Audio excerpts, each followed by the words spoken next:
is the story, the fantastically true story, of Herbert A. Philbrick, who for 9 frightening years did lead 3 lives. Average citizen, high-level member of the Communist Party, and counter-spy for the Federal Bureau of Investigation. For obvious reasons, the names, dates, and places have been changed, but the story is based on fact.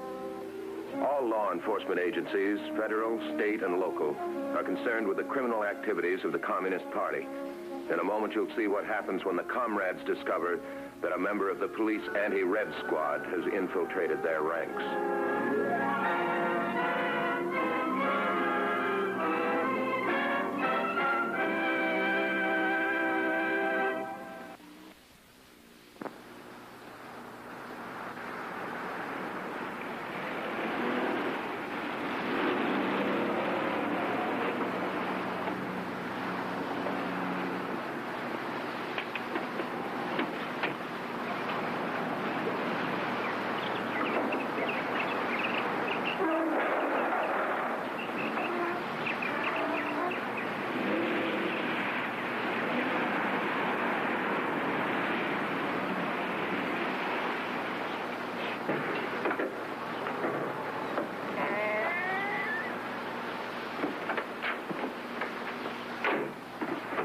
Let's get it in the car. Okay. Oh. Pamphlets, huh? Maybe. Where do we take them? You'll see. Must be something special. Pretty nosy, aren't you, comrade? Mike's right. You're too nosy, Philbrick. Take it easy. You're just going along for the ride. And when it's all over, you'll have something in your report for the FBI.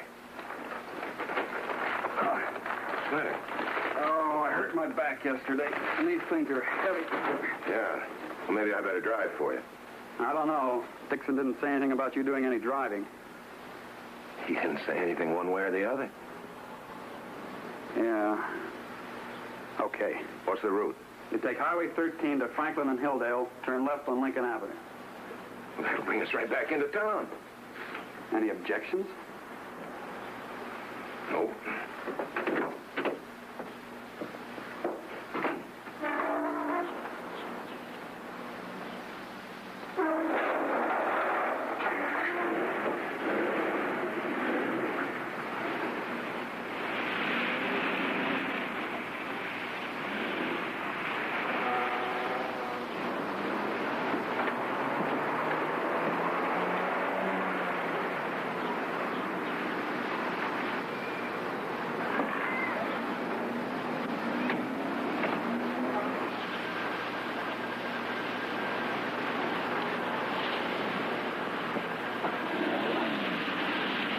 Like you said, Philbrick, must be something very special in those packages. Otherwise, why this long drive out to the country? Why all the mystery about where we're going to deliver them? And why, if we're going back to town, the instructions that you might have to stay on this job as late as tomorrow morning? The communists have something important on the fire, all right. And they're going to tell you as little as possible about it. But whatever they tell you, whatever you find out, will end up in Special Agent Dressler's files at the Federal Bureau of Investigation.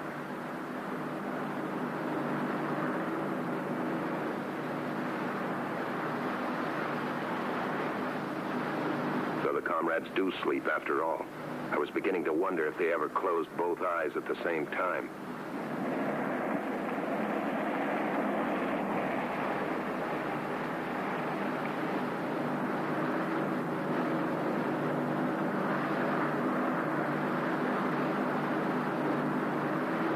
Police car. Watch it, Philbrick. Don't break any laws. Don't get picked up. Not today. Not with a carload of party literature in the back seat. Uh-oh. On my tail. Why? Don't jump to conclusions. Maybe they're just cruising around. Make sure. You can go a little faster than this without breaking the speed limit.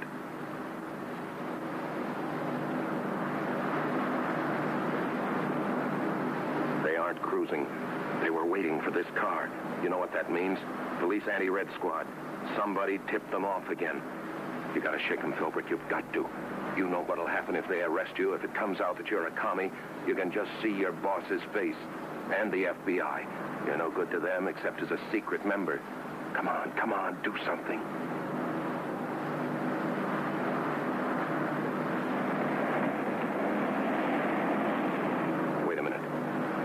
driven this stretch of road before. You remember it. It's your only chance of losing them. You'll have to risk it.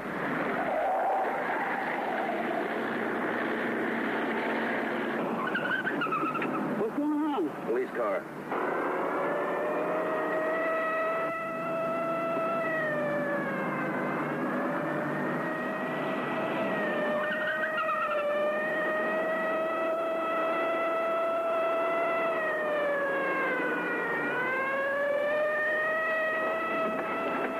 What's the idea? You all have sense enough to obey traffic laws on a job like this. I do.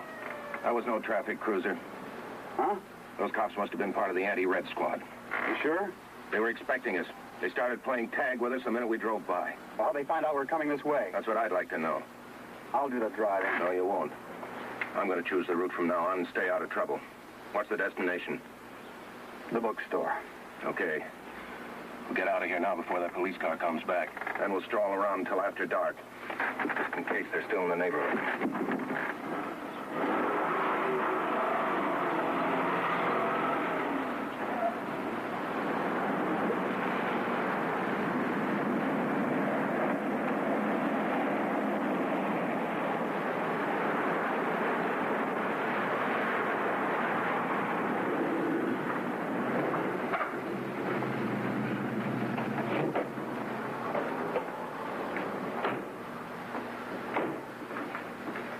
Comrade Dixon's bookstore.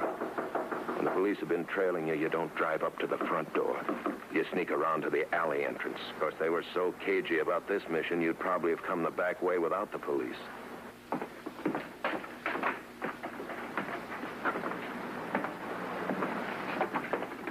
What happened to you? You should have been here hours ago. Yeah, we're lucky to be here at all, Comrade Dixon. We nearly spent the night in jail. I see. Just what did happen, Comrade Herb? Well, let's get the car unloaded first before somebody spots it. Then I'll be happy to give you a complete report. Comrade Bud will unload the car. Bring me in one of those bundles. You know what to do with the rest of them. Right. I'm very anxious to learn what difficulties you encountered. Go ahead, Comrade Herb. Comrade Mike had the instructions. I did what he told me to do. After we picked up the material, I took over the wheel. Oh, why? Well, my back was bothering me. And I followed the route he gave me. I see. Just on the outskirts of town, I noticed a police car was following us. I checked my speed. I was doing 25 miles an hour in a 35-mile zone. Even so, the cops stuck with us. I stalled around for 3.5 hours before I dared come here, and I don't like it. There's no possible reason why those cops should have followed us, excepting they were expecting us. Expecting you? Comrade Dixon, you may not be aware of it, but the fascist police have already exposed several of our key members. They've stolen party documents. They've published party secrets. I am quite aware of it, Comrade. And just how do you think they've been able to accomplish all this? There's only one possible explanation. The anti-Red Squad has planted a police spy in our party. We've got to do something about it. If we don't, the entire movement is in jeopardy. Your concern is understandable, but quite unnecessary. Oh? We're not as lax as you seem to think.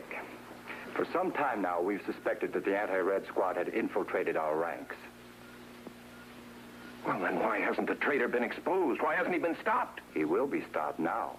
That's why you and Comrade Mike took this little journey today. I don't get it, Comrade. The review board has the job of enforcing party security.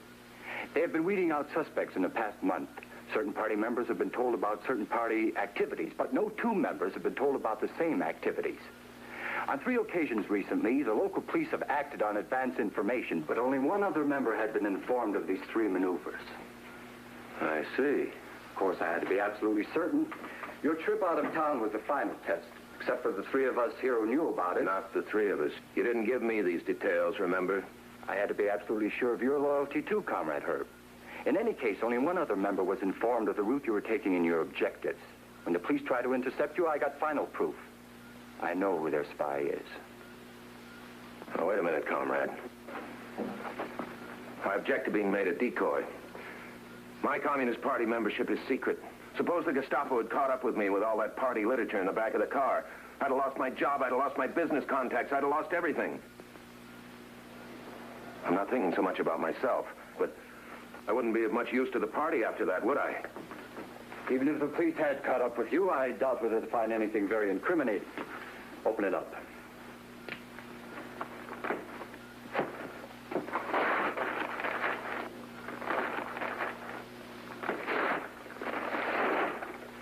lots of newspaper Hardy proved membership in the Communist Party.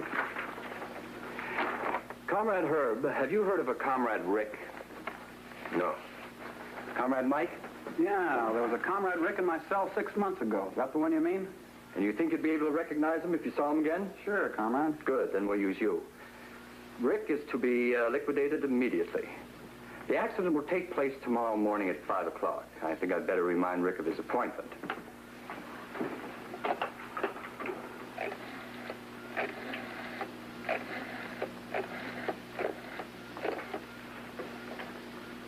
Hello, Richard. This is Mr. Davis. Yes, that's right. Sorry to call you so late, but I just wanted to be sure you hadn't forgotten our little fishing date in the morning. Don't worry, Mr. Davis. I've been looking forward to it. The instructions haven't been changed, have they? Fine. I'll be waiting then. Goodbye. Thanks again for calling. What's wrong, Rick? Well, nothing, hon. It wasn't Mother, was it? She said she wasn't feeling very well when I talked to her this afternoon. Honey, it was just a business call. At this time of night? Yeah, one of the comrades making certain I wouldn't miss my appointment tomorrow morning.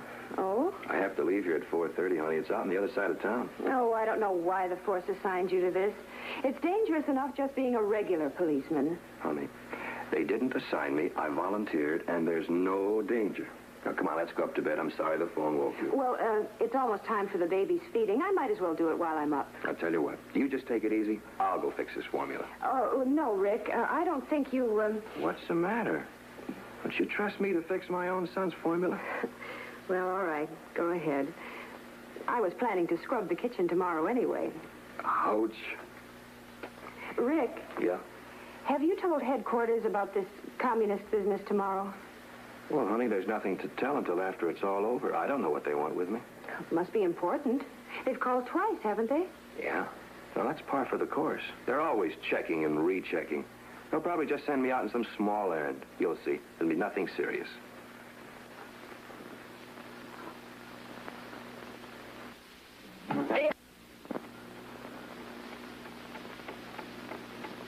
The method we will use to liquidate Rick is a hit-and-run accident. A city of this size is accustomed to several such accidents each week or so. You've heard this kind of talk before. Liquidation, successful suicides, accidents. But tonight it's more than talk. There must be some way you can stop them. Get the information to Special Agent Dressler. You better hurry, though. Not much time left. Even policemen are killed in auto crashes, and even police spies. Yes, Comrade. Now, I want you to switch cars with Comrade Bud. The police know your license number, so you'll see it won't be very safe for you to be driving your own car. Excuse me, comrades. It's getting late. If you I don't want you need to me, remain I'll... Comrade Herb. Oh? You felt so strongly about the matter of informers in the party, I thought you might enjoy learning just how we dispose of them. Yeah, of course I would. Although this particular problem doesn't require your services, the information may prove valuable at a later date. Besides, I want you to do something a little later on. Now, this is the intersection of Sutton Street and Sherwood Oaks. Rick has been told to be here at 5 a.m. We chose this particular time and place because it's a quiet residential section, and it's very unlikely that anyone will be outside so early. Now, Rick is to be here on the northwest corner beside a mailbox. I borrowed these from my son's collection. Comrade Mike, you will approach the intersection from this direction in Comrade Bud's car. You will stop when you're exactly opposite the mailbox. I understand. You will then open the door to the driver's seat. That will be the signal which will identify you to Rick. You will then slide over so that Rick can take over the wheel. Now, Comrade Bud will be waiting here on the northeast corner in your car. He will drive forward at full speed when he sees Rick in the street. Just as Rick reaches the side door of this car and starts to get inside, Comrade Bud's car will sideswipe him. It is extremely unlikely that Rick will survive the force of such a blow. Comrade Bud will drive on until he reaches a garage where arrangements have been made to store and repair the car he's using. I want you to remain at the scene of the accident and call the police immediately. Of course, the description you give of the hit-and-run vehicle may be somewhat inaccurate, particularly since it's your own car. Yes, Comrade. You may leave now, comrades. Check your automobiles. Be certain there's no danger of a mechanical slip-up. Yes, comrade. Good night, Comrade. Good night. You see, Comrade Herb, we leave nothing to chance. I don't think you need worry about the anti-Red Squad any longer. No. No, I guess not. Well, I'll be shoving off. Why are you in such a hurry, comrade? You were told this assignment might take all night. Yeah, I know, but it's after midnight. I'd like to get a little sleep. Besides that, I haven't eaten since early. Unfortunately, that may not be possible. Why not? A directive arrived this morning. There's only one copy, and it has to be sent back tomorrow. I want you to study it very carefully and be prepared to give a summary at the meeting Wednesday. You are not to make any notes. You are to rely strictly on memory. But this... You better get right at it, comrade. That is, if you're so very anxious about sleeping. Of course, comrade. You can work at the desk. I have some other things to do. You've got to get out of here, Philbrick. A man's life is at stake. But how can you when you've got this thing to memorize? When you're finished, I'll drive you home.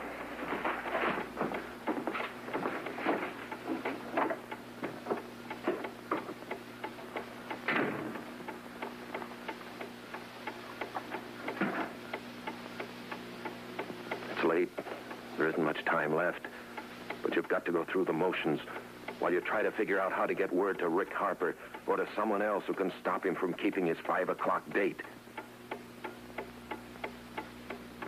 Words, words, words. Think of the words that'll save a man's life. Think of something. Do something before Comrade Dixon returns.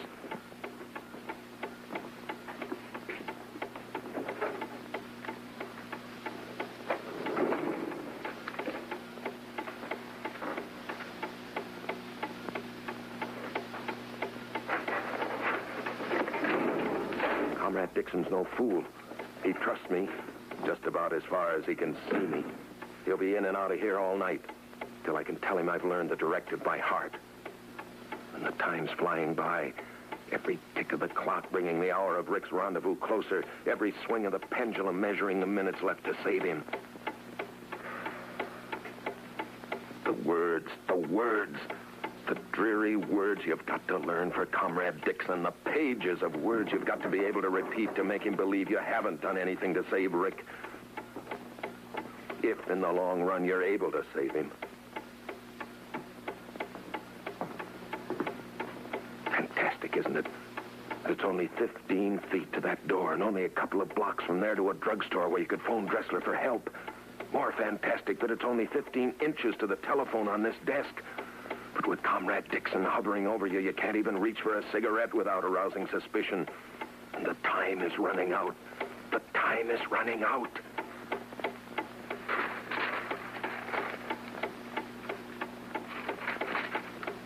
You're going to have to make a decision. Rick's life or your job as a counter-spy. You can save him by just getting up and walking out of here. The comrades will know then that you're working for the FBI, but Rick will still be alive. What are you talking about, Philbrick? The reason you're a counter-spy is to save not just one life, but maybe thousands. You've got to stick this out till the end and wrap it up before the end.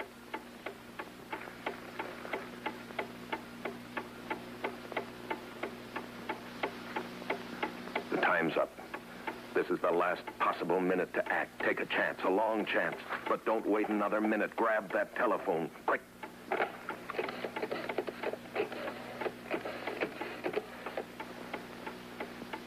Hello, darling. Yeah, it's me. I bet I woke you up. Well, look, darling, I don't think I'm going to get home at all tonight. I know, but it was one of these rush layouts. We've got to have it ready first thing in the morning. I'm just finishing up. Yeah. I'll have breakfast at the drugstore.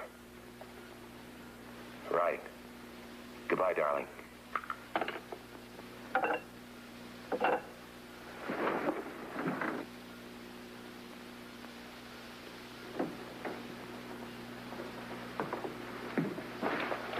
You ready to go now?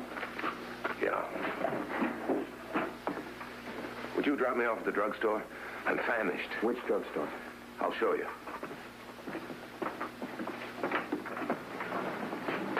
Dawn. Yes.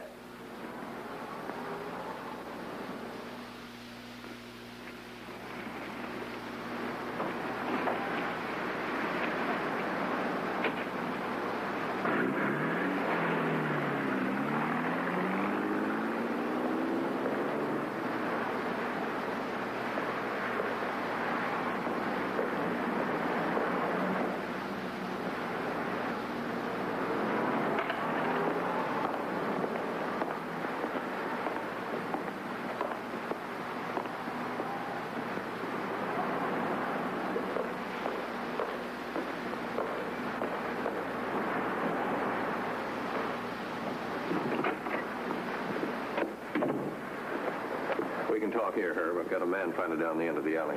Anti-Red Squad's got a cop planted in the party. The comrades know who it is. They've set him up for a hit-and-run accident. When? Where? Sutton and Sherwood Oaks. 5 a.m. Today? Yeah. Holy mackerel. He'll be on his way there now. Yeah, I couldn't get to you any sooner. Sure. Please radio cruisers. The only way of stopping it now. Our field officer, get word to them. Give me the details. They're using 2 cars, one a gray sedan, just as Comrade Rick gets in. Yeah, that's his party name. It's all I've got. Okay, go ahead. Just as he gets in, another car will come around the corner and sideswipe him. You said Sutton and Sherwood Oaks? Right. Okay. CF27YT. CF27YT. The comrades won't be late. You know that, Philbrick. They said 5 a.m., and that means 5 a.m. You don't have any leeway, not a single minute. FBI shortwave communications operate 24 hours a day, 365 days a year. They'll get Dressler's message in time. They've got to. And the police know that cooperation with the Bureau always pays off. In this case, the payoff is a man's life. Car 813, come in priority.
Car? What about that guy? Never mind that guy. Is this your car?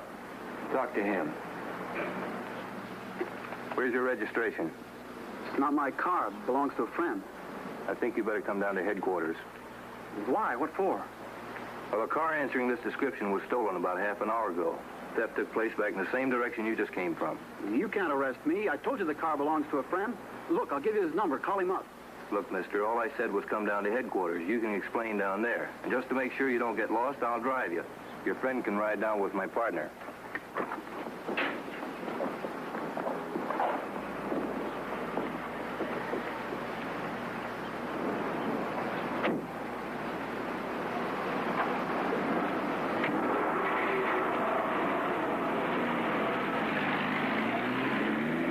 This is CF27YT. What about Project Color? Has contact been made? Suspected car thieves taken into custody. Over. Car thieves, huh? Yeah. The police had to find some excuse to move in. We didn't want the comrades to think the tip-off came from a party member. No. Might have just put me on their liquidation list. This Rick fellow will be mighty grateful to you, Herb. No reason why he should be. We're both on the same team, aren't we? You better get some breakfast, Herb. Yeah. Yeah. I guess I could use some.